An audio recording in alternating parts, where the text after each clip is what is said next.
I just came in from outside cleaning up some more leaves before this ice and storm packs it into my grass. And my neighbor's burning. It smells so bad outside. Of course I wear my aspirator.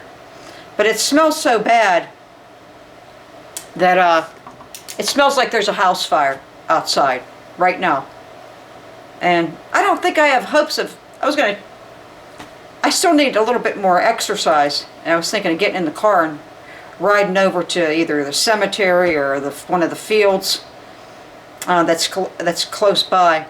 Because my bike doesn't work. I'd get on my bike, but I can't rely on that. And I can't even keep it in my garage because I got to pack my garage to insulate it so it stays warmer in there. And I have no hopes that it's going to be any better in any other neighborhood. It's like these guys have a communication system that tells them when they're, they agree to burn sometimes all at one time. I think they do experiments to see how many women it will get to fall into their laps because they're just so exhausted from the fire. I mean, women have been the subject of these attacks since fire was invented.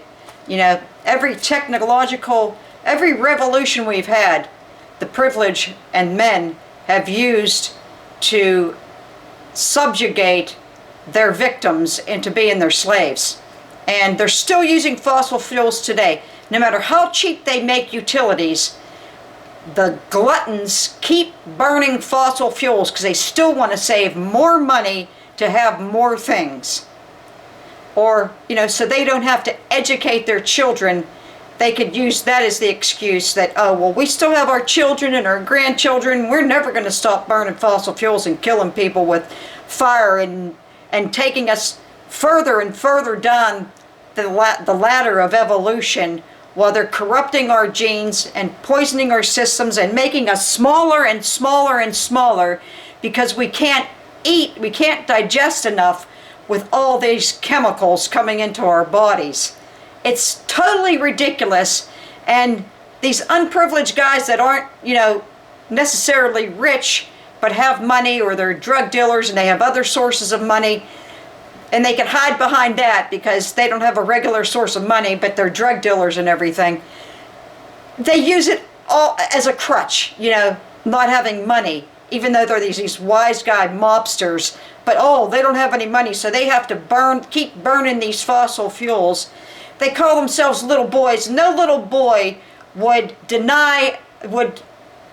abuse an old woman or sick person so bad that it denied her a life, when that person has been fighting for everybody's civil rights their entire existence.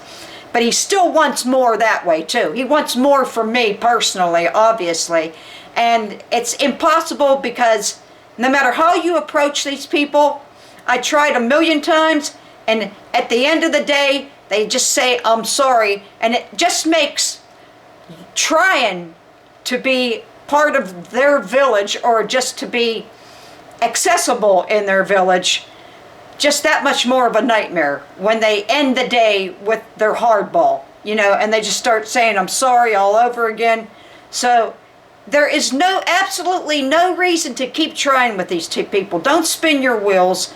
Take it from me. Don't lose yourself over it. There's other ways to find support in the community to get the job you need. Hopefully, if you're not as ill as I am, and if all of the community isn't up your butt like they are up my butt.